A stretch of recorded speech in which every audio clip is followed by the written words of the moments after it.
يعرف قدر المصطفى عند ربه تبارك وتعالى الذي أرسل.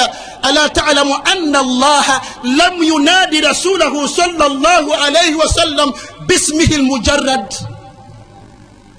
بل وقد نادى على كل الأنبياء بأسمائهم المجردة. فقال تبارك وتعالى: يا آدم اسكن أنت وزوجك الجنة، يا نوح اهبط بسلام منا وبركات، يا إبراهيم قد صدقت الرؤيا، يا موسى لا تخف، يا يحيى خذ الكتاب بقوة، يا زكريا إنا نبشرك بغلام اسمه يحيى. فلما أراد أن ينادى على الحبيب مصطفى صلى الله عليه وسلم قال تبارك وتعالى: يا أيها النبي ربك ينادي تبارك وتعالى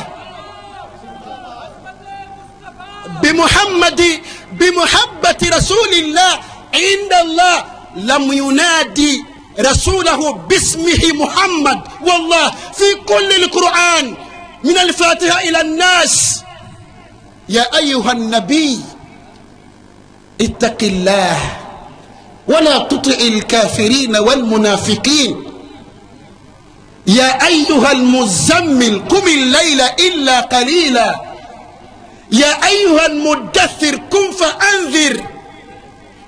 سبحان الله.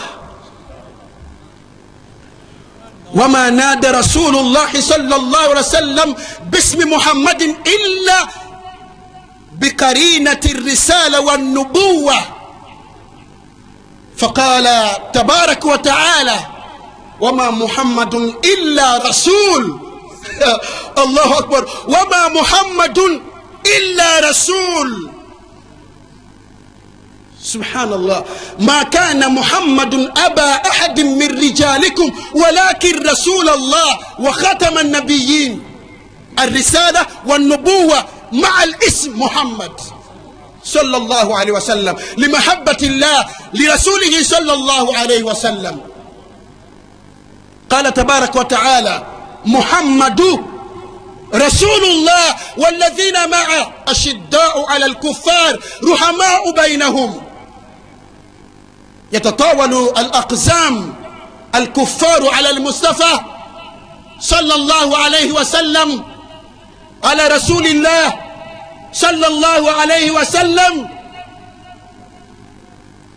محبة الرسول صلى الله عليه وسلم لا تكون إلا باتباع سنة رسول الله. انتبهوا، ليس بالمظاهرات المجردة، لا أقلل عن شأن المظاهرات، لا، بل أقول ولا بد أن نتظاهر، أن نظهر حبنا أو حبنا لرسول الله صلى الله عليه وسلم. بل المحبة لا بد أن تكون مقترنا باتباع رسول الله صلى الله عليه وسلم عقيدة وسلوكا وحكما. أكرر هذا في كل مكان. تحب رسول الله، تتبع رسول الله، محبة الرسول محبة الرسول، تتبع رسول الله. قال تعالى: قل يا محمد إن كنتم تحبون الله فاتبعوني يحببكم الله ويغفر لكم ذنوبكم والله غفور رحيم. تقول تحب رسول الله، اتبعت رسول الله عقيدة وسلوكا وحكما. أين عقيدة المسلمين في محبة رسول الله صلى الله عليه وسلم؟ أما يسجدون للقبور؟ أما يدعون القبور؟ أما يستغيثون من القبور؟ أما يستعيذون من القبور؟ هذا محبة رسول الله صلى الله عليه وسلم. كفر وإسلام، أن يلتقي هذا بذلك أيها اللاهون؟ محبة رسول وأنتم الناس كلهم من أمة رسول الله ينتسبون إلى الإسلام، يحملون أسماء الإسلام، يشدون لدته برد. هذا خبيث. والله جل وعلا أقول ذلك من صميم قلبي، وأنا لست باكستان الذي يفعل ما يريد يفعله. هذا ليس محبة رسول الله أبدا. يقول صلى الله عليه وسلم: لا يؤمن أحدكم حتى يكون هواه تابعا لما جئت به. كل ما جاء مع رسول الله لا بد أن تتبعه.